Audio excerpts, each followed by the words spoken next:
These are 10 tips and tricks for the infected. Let's get started. Hey, you're finally awake. So by now, you probably know of log carts. You probably built one, and you know that they can carry logs. You also probably know that they can carry these stone crates, 2 of them in fact. What you probably didn't know is they can carry storage containers. They can carry 2 storage containers, and this is really useful when you're either at a village or at a cave. When you're at a village, it's very useful because you can put all the things that you would normally put in your backpack into the storage containers, allowing you to carry much more. And at a cave, you can put all the ores you would normally carry into the storage containers, allowing you to bring back a lot more. So as of right now, there are no map markers in the infected game. This means when going to a place like a village, it's really hard to know which house you've been in, whether you're trying to find tech or just trying to find things like Kevlar, plastic, etc. So while at a village at least, the best thing you can do is to put down a ghost. Now you can use any kind of ghost. It can be construction, placeables, a workbench, a saw bench, anything. I recommend using the foundations personally, only because they will be the first thing to pop up, and if you're trying to go through a village, you don't want to spend all day trying to find some perfect thing to put down for yourself. Now if a ghost isn't enough, and you want something actually to happen on the map, like a red dot for example, you can put down the ghost of a log cart, and that will make a red dot appear on the map even though you have not built the log cart yet. Since the infected does not have markers, this is the next best thing right now. However, I wouldn't recommend using them in villages a lot, because you'll end up getting very confused with 20 red dots in one village. A great place to use them is if you find something like a clay block, an animal you've just killed, or something else you really want to make sure you do not forget about.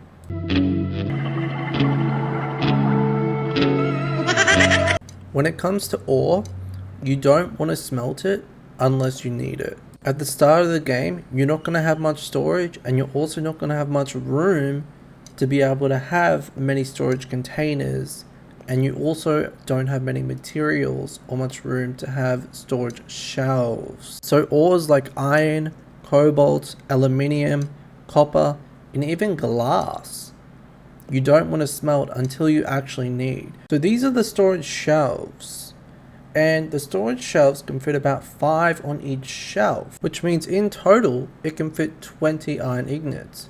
However, one storage container can fit 20 iron ingots, so there really isn't a point till later in the game to get storage shelves. Just make sure you don't smelt your lead ore and things like that till you really need to, and by doing that you're going to make sure that you can fit not 20 but 40 in a storage container, and you'll be fitting a lot more items and a lot more ores than you would be if you were smelting them. Real rockets, there's no time delay. If you were to take the safety cap off and go... Weapons. You can use anything as a weapon in this game. You can even use a pickaxe as a weapon. I mean, they really let you do anything you want. But when you're going up against a Vambi, using something like a katana, pickaxe, an axe, it's very dangerous because of how close you are to them. You should never, under any circumstance, use any close-up weapon against a predator. Ideally, you want to use a bow or a crossbow. But when it comes to Vambis, you can't beat the spear, especially the steel spear. Not to be confused with the stone spear, which absolutely sucks. You can really see here the distance I have between me and the Vambi using the spear. I've slowed it down for you here so you can really see. If you do really want to use the bow, make sure you use bone arrows, as they never ever break.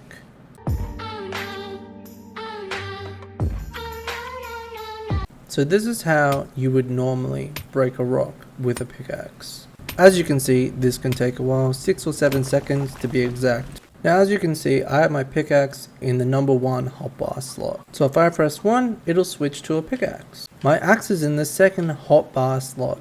So if I press 2, it will switch to my axe. So the trick here is to press the key that your tool is equipped to.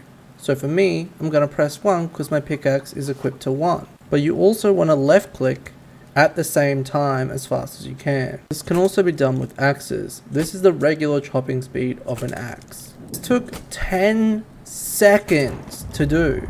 Now I'll show you chopping down a tree using the trick. That literally took 2 seconds to do. Show you how to do the trick and then put them in a side-by-side comparison so you can see why you should do it. So you're either going to be pressing 1, 2, 3 or 4. So pick which one you're going to be using.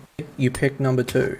What you want to do is mash 2 as quick as possible while also left clicking as quickly as possible. Bonus tip, if you cut down a small tree and a big tree, that's the exact amount of wood logs you need to fill up a log cart. The side-by-side comparison with rocks. This also applies to lead rocks and clay rocks. Now I'm going to show you chopping down the trees.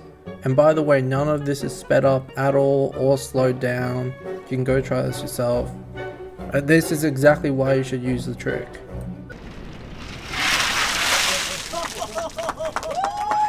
So this is the large flask. You can find it by going to food and drinks, scrolling down to the bottom, and it's right there. It costs 3 aluminium ingots, super easy to make.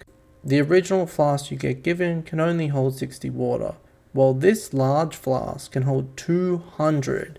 200 is your thirst times 2. You can water 2 plant beds with it instead of less than 1 plant bed. It fills up the pot completely, and it also fills up the campfire completely. This is one of those first items in a game you really want to make. Just whatever you do, don't wash your hands with it. It's a total waste. Oh my god, that hurt. Lampposts as a fence are great because they're indestructible and you don't need a fence after you use them. You can crouch under them to get in and out. It's very easy. Some predators can't destroy them, and they can't even hurt you when you're behind them. So they used to be great for horde nights, but they're also great for these random Vambies or if a bear starts chasing you, things like that. So this is me fighting the Vambi and I don't take a single hit. Now you're probably wondering about log carts. Well yes, you can get them in and out very easily, just like this. Now you might think that's annoying, but it's actually very easy and not hard to do, especially at the expense of having an indestructible fence. It's very worth it. This is what the fence generally looks like. Now I've just done a shabby job. If you wanted to, you could put in the effort and make it look very, very nice. Make it all level, put them on foundations, make it look pretty if you wanted. Just make sure they're at least half a sign away from anything constructible. So like a fence, foundations, anything. You can still write on every single sign. If you've gotten this far, please like the video and subscribe. So to make a sign, you just have to go to placeables, then others, and it only costs 5 planks, 4 sticks, and 3 rope.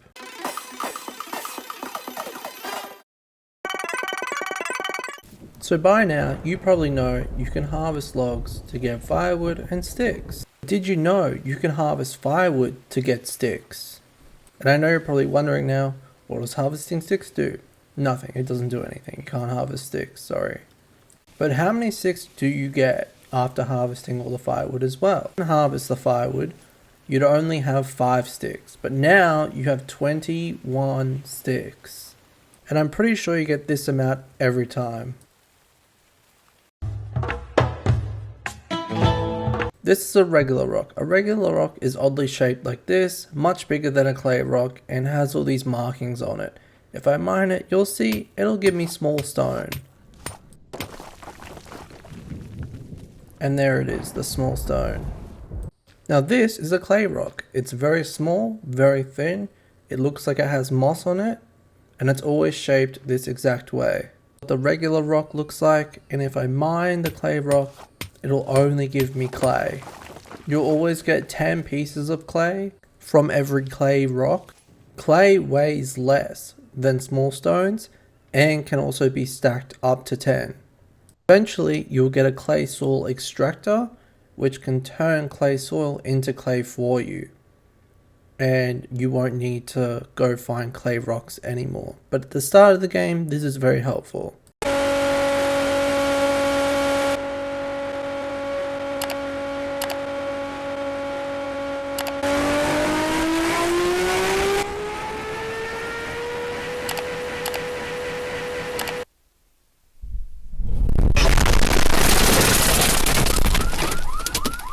Whether you just started the game or you're very late in game, I'm going to show you some things that you might not know, maybe you do know. And we're just going to go over the settings. So first of all, audio. This game doesn't have many audio options. Now the interface audio, that's just you clicking buttons in the menu and things like that. The ambient, that's like the birds you hear, the weather, things like that. However, the effect is the SFX volume. That's when you hear a Bambi, hear a bear start chasing you, hear anything to do with anything.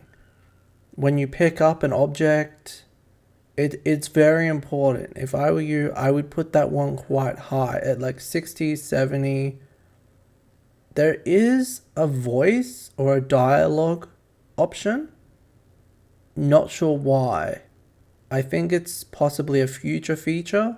There's also music in the game. So that's 50-50. You can turn that off if you don't want music, or you can put it very high if you want some in-game music. In video, you have your resolution, how big your computer screen is basically, and if you want it windowed full screen, windowed or full screen. I know that sounded a little confusing, but you'll see. Now field of view, it's very interesting. If I put it all the way down, hit apply and go OK, you'll see it zooms in a lot. Now whether you have bad eyesight or not, you could use this feature if you were trying to see something far away or something up close like a bit of tech or even taking a screenshot. The resolution scale is if you want it low quality or high quality. If you have a bad computer, you're probably going to have to put it low. The foliage density does a lot. Most people play with the foliage density very low because you can see rocks easier and things on the ground a lot easier. However, I like to play with it high because it makes the world look a lot nicer. See, as soon as I put the shadow quality up, there were more shadows and the shadows also looked a lot nicer. The texture quality is pretty much the same as the shadows, but just for things on the ground. As you can see, there are a lot more things on the ground now. And also texture quality affects things like your brick forge and other things you have like constructions and placeables. You're also going to want to turn your VSync on and enable it and make sure the max frame rate is what your computer screens and computer can do. Now going to camera, the camera X and Y sensitivity is just changing how sensitive your mouse is when moving. And when you invert these, it'll just make it so if you move your mouse left, then it's going to go right. If you move your mouse up, it's going to go down. Pretty simple stuff. Keybinds are very important in any game. You want to go into them and make sure you like what they're bound to. For example, do you want left shift to be run, or do you want left shift to be crouch? Maybe you want open inventory to be something else. I changed my backpack to tab instead of one of the F buttons. Also, it doesn't say it in here, at least I don't think it does, but G hides your HUD. So your stats and everything like that, if you want to take a picture, for some reason for me, it's G, although in here it says it's F8.